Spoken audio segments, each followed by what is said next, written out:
getting drafted by the Sixers? I'm excited. I'm very excited. I ran into Jeremy Grant as I was walking back here. He said, I'll see you tomorrow. So somebody I played with on Team USA a few years ago. Actually, Joel Embiid texted me last night saying, I'll see you in Philly. So he kind of jinxed me. It's a great feeling. I know some of those guys already, so I'm excited. Jahlil, Keith Pompey with the Philadelphia Inquirer. How shocked were you that you became a Sixer?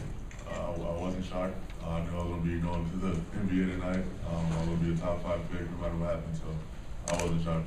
The second question, how can you guys make this happen? I mean, for 3 years in a row, the Sixers drafted a center.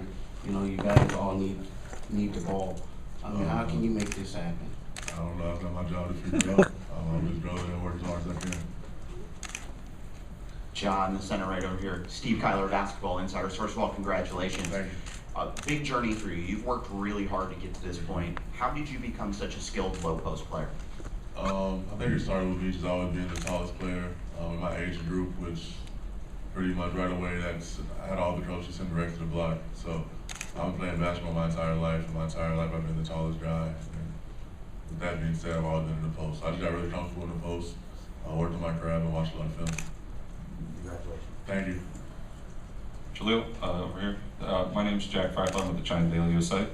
First of all, congratulations. I'm curious, how familiar are you yourself with Philly? I mean, I think one of the things that's neat about the sports pavilion, they've got all their teams right, real close to one another.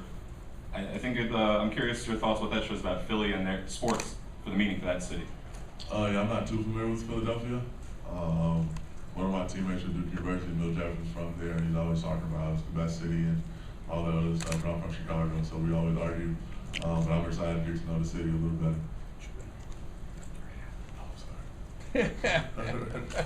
Mo Hamilton, BasketballInsiders.com. Jahlil, for a long time, you were the consensus #1, right here? Gotcha. Yeah, for a long time, you seemed to be the consensus #1 player in the nation. A lot of people had you going #1 overall for many, many months. Now going #3 overall, does that kind of put a chip on your shoulder? Does that disappoint you at all? How do you feel about that fact? I can't be disappointed. I'm in the NBA living my dream. But I've been getting a lot of criticism. People in my circle was going to take it with a grain of salt.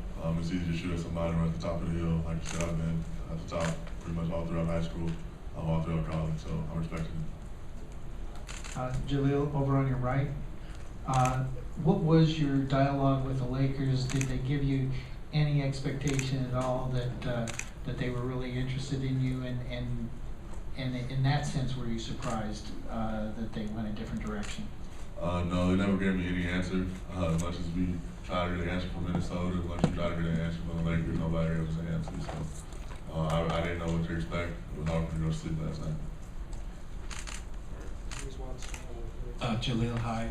I was intrigued right in the middle to hear you talk about being the tallest player, being sent to the post. Some people regard being sent to the post as almost like being sent to the principal's office or something. I'm wondering if you could share with us, when you're alone in the gym working out, what shots do you take that you enjoy working on outside of the structure of an organized team situation? I shoot all kinds of shots. I don't just stand on the block and just do layups and dunks when I'm in the gym by myself. Shoot a lot of bank shots, a lot of shots around the perimeter. There's a lot of other things I like to work on, but I know that my bread and butter when it comes down to it is in the post. Hi, Jahlil. You're known as a right here, Jahlil. You're known as a low post scorer, and that's what people talk the most about. What other things do you think you do especially well on the court?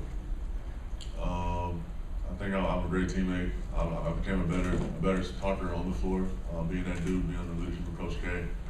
And I think I got better defensively as the season progressed. But I've been working on all aspects of my game. Carol from the Queen's Carl Anthony Towns talked about his styles. Normally I don't ask clothing questions, but I gotta say, I love that. Is that kind of a retro Motown kind of look that you were going for tonight? Kind of reminds me of the old Temps back in the day. I had a lot of help. I would say that as a compliment. I don't want this guy I know. Thank you for the compliment. I had a lot of help. Didn't have much time this past 2 months to come up with the draft suit, so I had somebody help me. Jahlil, Jake Poborski, LibertyBallers.com back here.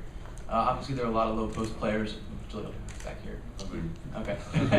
There's a lot of low post players on the Sixers team, and as you being a low post player, there's a chance you might have to work on extending your range a little bit out to the perimeter. Is that something you're comfortable with? Is that something you've already been working on? I mean, I've been playing basketball my entire life, so I feel comfortable doing whatever I'm asked of. Like I said, my bread and butter is in the post. That's where I've always been, and that's where I'm most effective.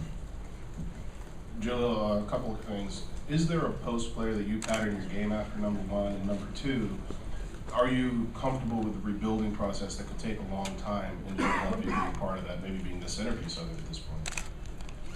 I'm definitely used to being a centerpiece of a team. That's what I've become accustomed to. That's what I've been working so hard for. But there's two guys I just enjoy watching at that position. That's Tim Duncan and also Kim Olajuwon.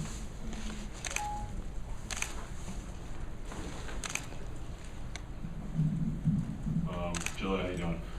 Congratulations. Thank you. You mentioned Coach K. Is there anything you can tell us, or any advice he gave you to help you make the transition to the NBA? Anything you can share with us? One thing she said, make sure that my heart was in it. He felt the type of person I was. If I was going to do something, that my heart had to be in it. And if that was the case, I would go all out. So that was one piece of advice he gave me. Thank you, Jahlil. Thank you.